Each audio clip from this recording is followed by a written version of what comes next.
नमस्ते। जीवन और जीवन शैली को फिर से परिभाषित करने का समय आ गया है। इस कोरोना महामारी ने बहुत सारी चीज़ों को बदल डाला है दुनिया में। पर्यावरण भी बदल चुका है, पोल्यूशन कम है, वाटर टेबल इम्प्रूव कर चुका है, लेकिन ये सब टेम्पररी है। जब फिर से ह्यूमन एक्टिविटी शुरू हो जाएगी, जो फायदे अभी हमें प्राप्त हुए हैं वो सारे फिर से धीरे धीरे हो जाएंगे। तो क्यों ना हम अपनी लाइफस्टाइल को ऐसे ढालें, ऐसे सुधारें जिससे कि हमारी प्रो एनवायरनमेंट इनिशिएटिव्स जो है वो आगे भी जारी रहे। हमने कुछ वीडियोस बनाए हैं जिसमें हमारे स्टॉलवर्ड्स एक्सपर्ट्स, बहुत सारे ज्ञानी हमारे ग्रुप में जो शामिल हैं, उन्होंने अपनी अपनी फील्ड के बनाए हैं। चाहे वो ग्रीन फैमिली का कॉन्सेप्ट हो, चाहे वो एनर्जी कंजर्वेशन का हो, चाहे घर में पैदा होने वाले बायोमेडिकल वेस्ट को मैनेज करने का हो। इस तरह से करीब 20 वीडियोस हमने बनाए हैं।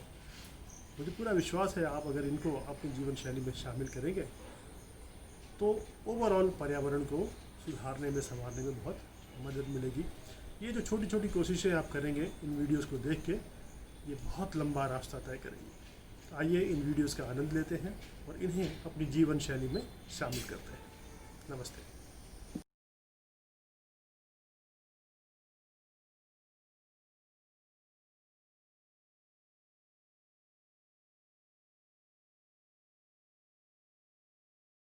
हेलो फ्रेंड्स, मैं सीए सत्यकाम आर्य, मेंबर ऑक्सीजन ग्रुप बिलासपुर।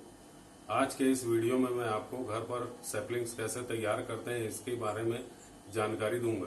प्रति पौधे की लागत तकरीबन 5 रुपए करीब आएगी। घर पर सैपलिंग्स तैयार करने के लिए आपको घर पर तैयार किए हुए फलों के बीज, मिट्टी 3 भाग, 1 भाग रेत व 1 भाग गोबर खाद की आवश्यकता पड़ेगी और साथ ही प्लास्टिक पन्नी जो कि बाजार में 1 रुपए लागत की आती है। गोबर खाद एक ट्रैक्टर करीब 2000 रुपए की आएगी, जिसमें से आप 500 पौधे का निर्माण कर सकते हैं और साल भर आप उनको पोषक तत्व दे सकते हैं। इस प्रकार 2000 डिवाइडेड बाई 500, 4 रुपए लागत प्रति पौधा गोबर खाद की आई। 1 रुपए पन्नी, टोटल 5 रुपए। इसमें लागत में जो शामिल मिट्टी व रेती उसको इसलिए छोड़ दिया गया क्योंकि वो बहुतायत में वैसे ही उपलब्ध है। इस प्रकार प्रति पौधा लागत 5 रुपए करीब है। फलों के बीज जैसे आम, जामुन, बेल इत्यादि के बीजों को आप धोकर सुखा लें, जो कि बाद में पौधारोपण बनाने के काम आएंगे। ये आम के बीज है जो कि हमने गुणों के हिसाब से अलग करके रखे हैं। इसमें कुछ देसी है और कुछ हापूस आम के बीज है। फलों के पौधों के अलावा आप नीम, पीपल, बरगद व शीशम इत्यादि के पौधे भी आप घर पर बना सकते हैं, जो कि औषधि गुणों से भरपूर है। पर्यावरण का इतना नुकसान हो चुका है कि हमें बड़े छायादार व फलदार वृक्ष ही लगाने चाहिए। गमले के छोटे व झाड़ियों से पर्यावरण का प्रचार प्रसार नहीं हो पाएगा और हरियाली भी विकसित नहीं हो पाएगी। भारत के गांवों में 2 ही ऐसे वृक्ष हैं जिनकी छाया को नाम दिए गए। एक तो अमराई, आम की छाया, और दूसरा पीपर तराई, पीपल की छाया। हमें ऐसे ही पौधे बहुतायत में लगाने चाहिए। अगर आपको कहीं भी पीपल व बरगद के उगाए पौधे दिखाई दे तो आप उन्हें उखाड़ कर पानी से भरे बर्तन में 1 हफ्ते के लिए डाल दें, फिर बाद में आप उन्हें प्लास्टिक पन्नी या जमीन में लगा दें। इस तरह आप उन्हें संरक्षित कर सकते हैं। इस तरह आप थोड़े से प्रयास व लागत से आप अपनी स्वयं की एक छोटी सी नर्सरी तैयार कर सकते हैं, जो कि बाद में पर्यावरण को सुधारने का महत्वपूर्ण कार्य करेगी। आइए देखते हैं आप अपनी नर्सरी में क्या क्या कर सकते हैं। ये वो आम के पौधे हैं जो पिछले साल हमने पौधारोपण किए। ये अशोक के पौधे हैं जो कि 2 साल पहले लगाए गए। ये जामुन का पौधा पिछले साल लगा।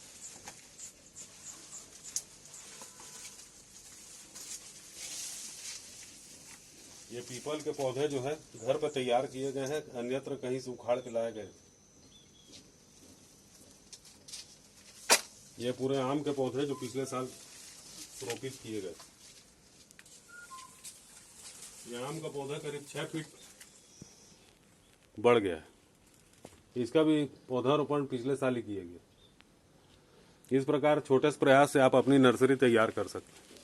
फ्रेंड्स, घर में सैपलिंग बनाने की तैयारी की अगली श्रृंखला में हम अभी डिस्कस करेंगे कि क्या क्या हमको आवश्यकता पड़ेगी पेड़ के सैपलिंग्स तैयार करने के लिए। हमने यहाँ 3 भाग मट्टी ली हुई है, 1 भाग सैंड लिया हुआ है और 1 भाग गोबर खाद लिया हुआ है। अब इसको हम अच्छी तरीके से मिक्स करेंगे। अब हम इसको प्रॉपरली मिक्स करेंगे। सैंड हम इसमें इसलिए यूज़ करते हैं क्योंकि मट्टी का पोरोसिटी मेंटेन होता है इसमें।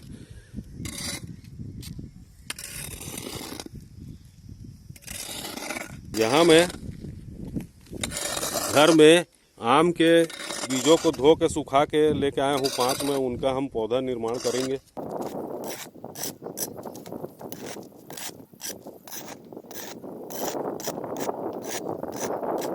अच्छे से मिक्स करने के बाद ये पॉली बैग्स हमको बाज़ार से मिलते हैं करीब 150 से 200 रुपये किलो। इसका प्रति यूनिट कॉस्ट आता है 1 रुपये करीब।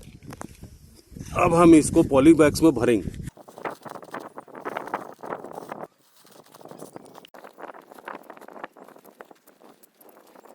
और मट्टी को अच्छी तरीके से भरने के बाद हम इसमें पानी डाल के पूरा इसको गीला कर लेंगे। अब हम इसको थोड़ी देर सेटल होने के लिए छोड़ देते हैं। फ्रेंड्स, अब ये पन्नी तैयार हो गया है। अब हम इसमें बीजारोपण करेंगे।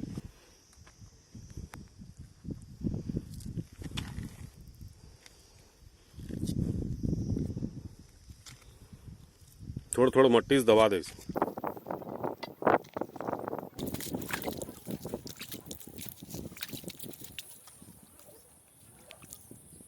बस अब इसको किनारे में थप्पी बना के जमा दे।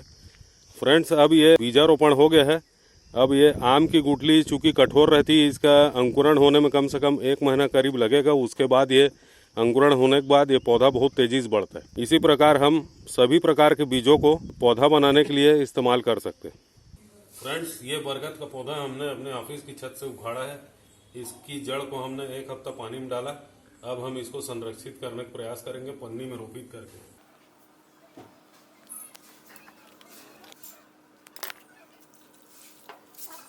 फ्रेंड्स, ऑफिस की छत पे उगाए बरगद के पेड़ को काट के हमने 1 हफ्ता पानी के बर्तन में रखा, फिर उसको खेत में ट्रांसप्लांट कर लिया। आज ये बहुत तेजी से बढ़ रहा है। ये दूसरा बरगद का पेड़। घर में बनाए गए अशोक के पौधे का खेत में सफल पौधारोपण। ये नीम का पौधा भी घर में ही बनाया गया। इन बादाम के पौधों को खेत में ही बीजों से बनाया गया।